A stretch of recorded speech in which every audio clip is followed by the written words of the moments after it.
Most people think the stock market is only for the rich. It can feel like a complicated world of numbers and charts. But at its heart, the concept is actually really simple. Today, we're going to step back from the noise and look at what a stock actually is, how it works, and why it's a cornerstone of building wealth. What is a stock? At its most basic level, a stock is simply a piece of a company. When you buy a stock, you are buying a tiny piece of a real-world business. Think of a company like a giant pizza. This pizza might be cut into thousands or even millions of tiny slices. In the world of stocks, we call each of those slices a share. If you own one share, you own one slice of that pizza. For example, if a company was divided into 10 shares and you owned 5 of those, you actually own half of that company. But why would a company want to give away slices of itself? Because growing a business can be expensive. Let's look at a story about Sarah. Sarah wants to open a coffee shop called Wake Up. She's found the perfect location and the best beans. But starting a cafe is expensive.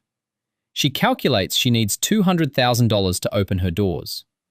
Sarah has $100,000 in savings, but she's still short by half. Instead of going to a bank and taking on a massive loan with high interest rates, Sarah decides to divide her business into 10 equal shares, valued at $20,000 each.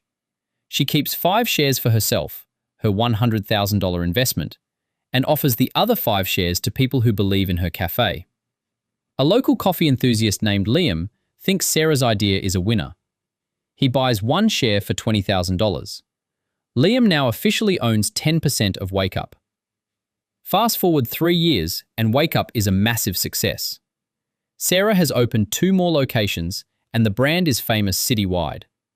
Because the business is now much more profitable, the total value of the company has grown from $200,000 to $600,000. Remember Liam? He still owns his 10% slice, but his 1 share, which he bought for $20,000, is now worth $60,000. If he decides to sell that share to someone else, he walks away with a $40,000 profit. However, we have to be realistic.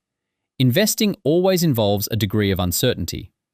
If a larger coffee chain moved in next door and Wake Up's sales plummeted, the value of the company might drop to $150,000. In that case, Liam's 10% share would only be worth $15,000. He would be down $5,000 on his initial investment. How do you buy stocks? In the real world, we don't usually buy shares from a neighbor over coffee. We use a stock exchange. Think of this as a giant grocery store, but instead of food on the shelves, it is stocks for every major company in the world. You might recognize names like the New York Stock Exchange or the Nasdaq. Today, you don't need a suit or a briefcase to participate. You can access these marketplaces right from your phone through simple investing apps. Some companies even share a portion of their daily earnings with their owners. These are called dividends.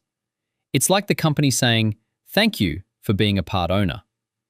Ultimately, the stock market isn't just a casino or a series of random lines on a graph. It is a way for you to support businesses you believe in and share in their success over time. If you're just starting out, remember to be patient, do your research, and look for companies you'd be proud to own a piece of. Thanks for watching. If this made the world of stocks feel a little more approachable, feel free to subscribe for more breakdowns of the financial world.